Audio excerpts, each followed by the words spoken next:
This video is made basically in response, or should I say in defense of Chrissie, Miss Chrissie, which is what Obsidian calls her. Very intelligent sister for those of you who don't know her. This is my first video, never done this before. Just going to give it a shot, so here goes. First, she basically did a video basically saying that black educated lames fail to assert themselves.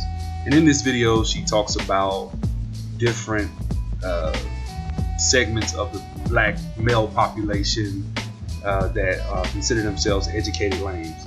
Educated lame is basically anyone that, any African American male who is basically educated or has a college degree, he has a job, he does what he feels is right as far as he's not a thug, he's not on the street selling dope, he's not, you know, the quote unquote bad guy.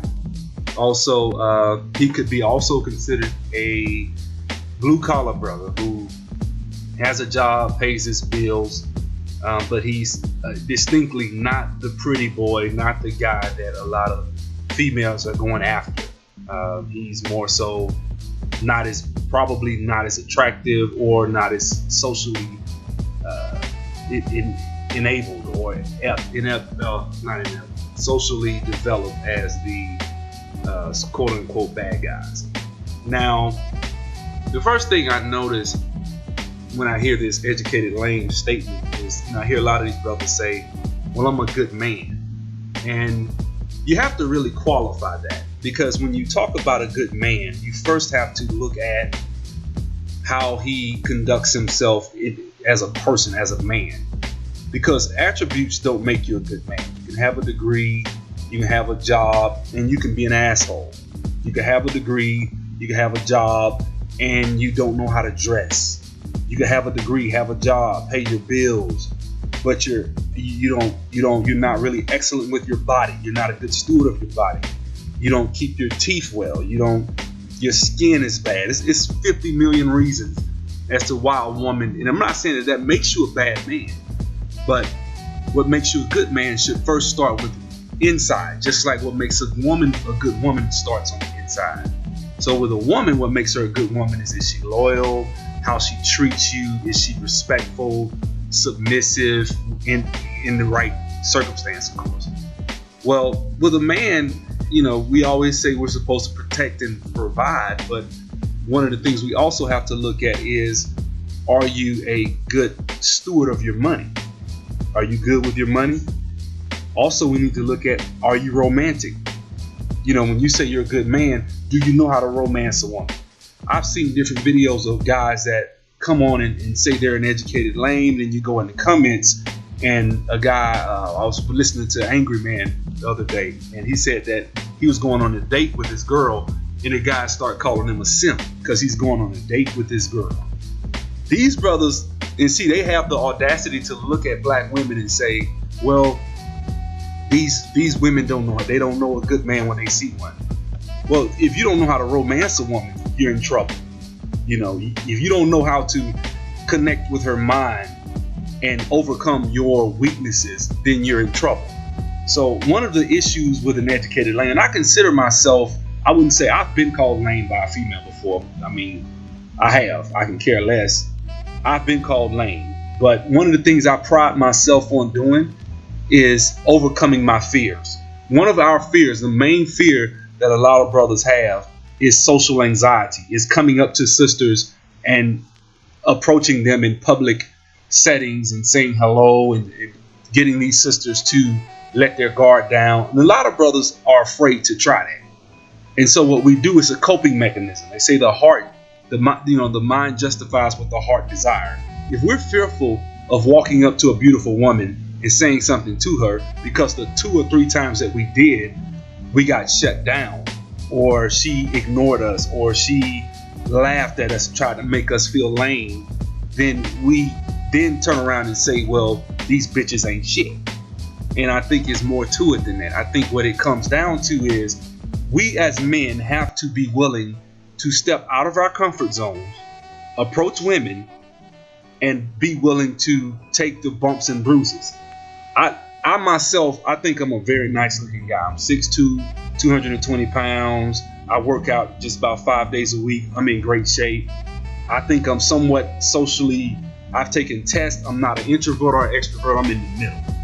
I'm what they call a 5 on a scale of 1 to 10 or whatever. Well, I had to work at it.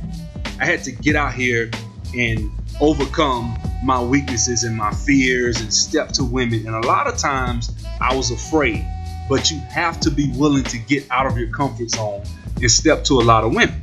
Most of these brothers that you see complaining on YouTube have not gone that extra mile and talked to 10 to 15 women a day. Just talk to. You have to, one thing, and this is a thing, like I'm not into the PUA or pickup artist community or anything like that, but I do consider myself I like to work on myself, and I read some of those books. And in The Game, Neil Strauss, the author of the book The Game, it took him years. He would go and he would get over his comfort zone of approach anxiety, and then he would get into these what they call sets with different women, and he would get blown out of set, which means he would basically ruin the opportunity with this sister. He kept going and finally he broke through, and he became good at being able to talk to women.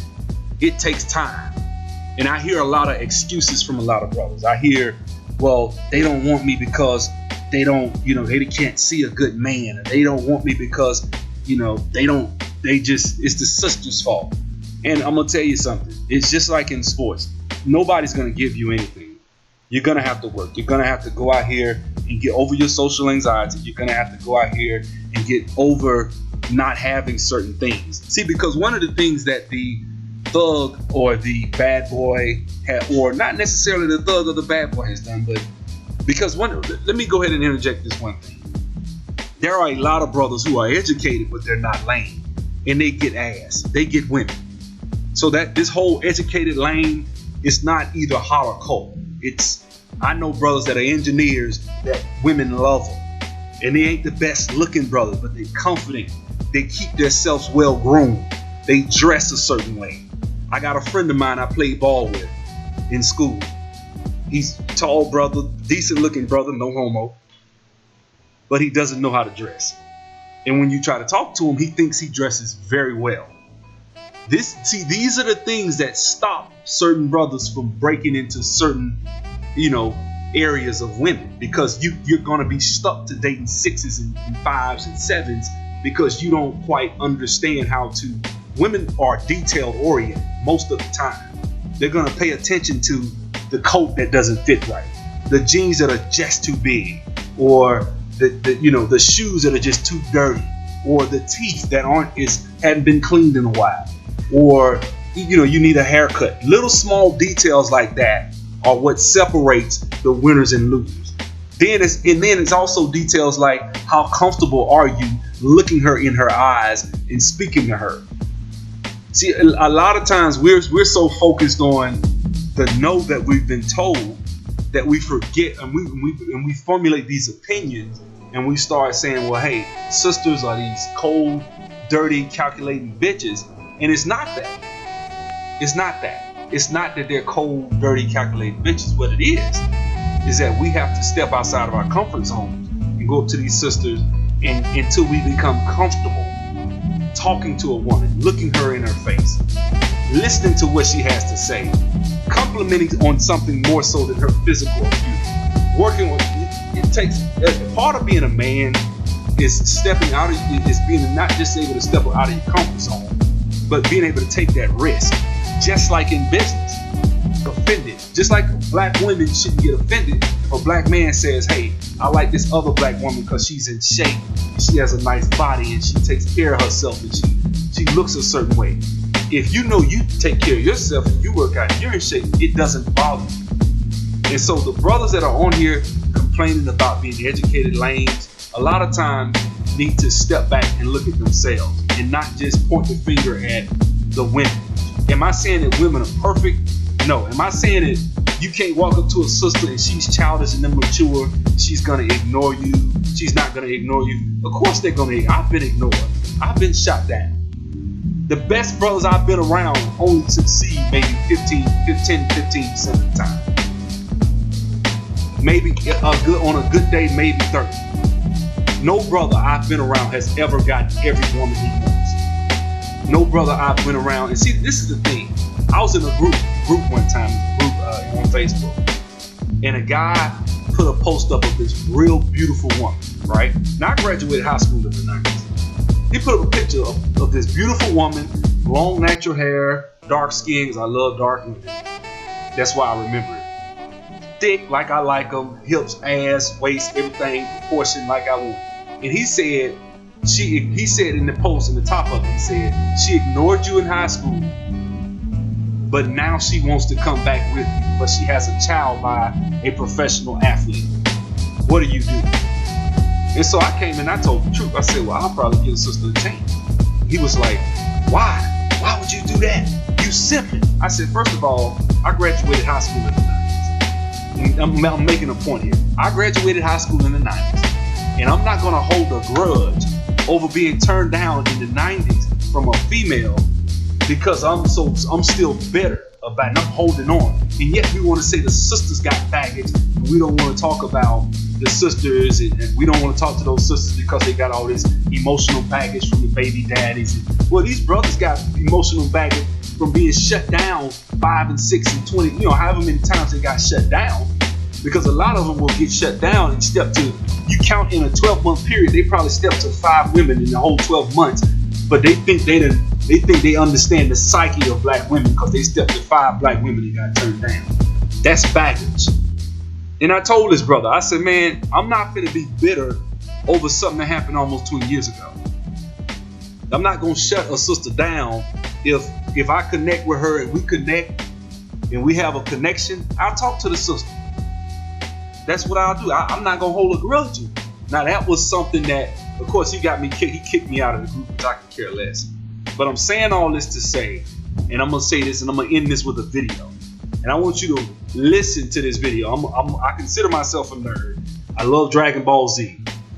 And just listen to what Vegeta said. Listen to how he kept trying until he overcame. Because what I hear is excuses as to why we can't have something. There is no reason why the thug should get all the women. The only reason thugs get women is because they create excitement. They keep women guessing. They're very socially comfortable around women, and they create a mystery. And they're mysterious. They give them excitement. That's it. But guess what? You can create excitement and be an engineer or a lawyer or a mechanic who's a blue-collar brother, but you're excited, you're fun, and you get women. It has nothing to do with, well, she just likes him because he sells dope. She, in her mind, she thinks that she may even say, I like a thug. But what she's really saying is, I like the excitement that the thug brings. I like the mystery that he brings. He keeps me guessing. He doesn't seem overwhelmed with my beauty like the educated quote-unquote lame does. So watch this video with Vegeta and tell me, comment. This is my first video. Like I said, I think the sister Chrissie is a bright sister, intelligent. I think she knows her stuff. And I think a lot of times she's just being bombarded because of, excuses. And that's it. And I can speak to the excuses in the black community for another whole 15, 20 minutes. But that's another video. So check this out. Tell me what you think in the comments section. My motivation was very different than Kakarot's.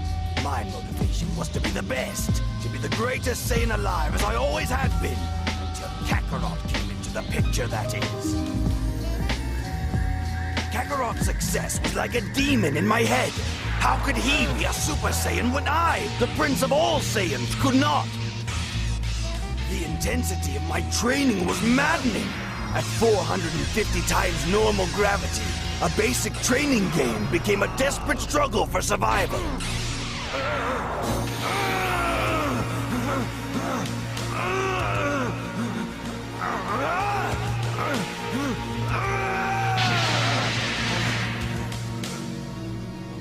Even the simplest moves required every ounce of willpower I had. I wasn't sure how long I could sustain the effort without breaking in two. It seemed like the only thing holding my body together was my one desire, to be better than Kakarot. At times, I thought I was losing my mind. Why couldn't I obtain what Kakarot had obtained? It didn't make sense. It was infuriating, and it was my fury that kept me alive.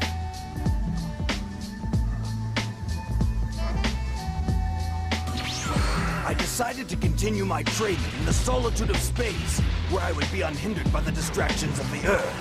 And when a violent electrical storm erupted in the skies of the planet I was on, I welcomed it. It seemed fitting, like it was an outward manifestation of the storm that was raging inside of me.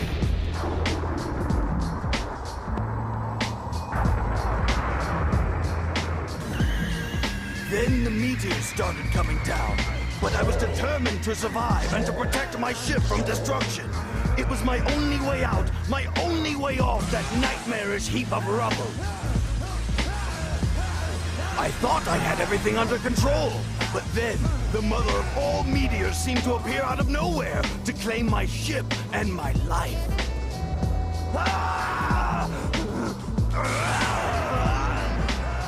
Normally, it would have been child's play to blow up that rock. But after training at 450 times normal gravity for so long, it took everything I had and more.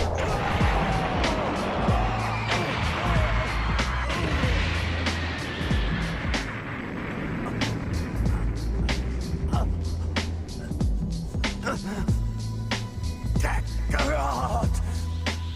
Then something just snapped. Something inside of me.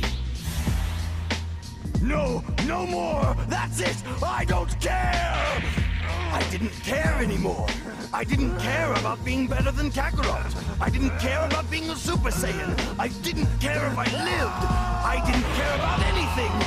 And then, it happened.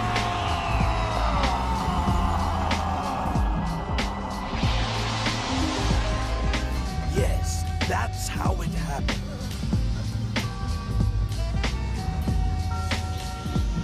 That's how I became a Super Saiyan.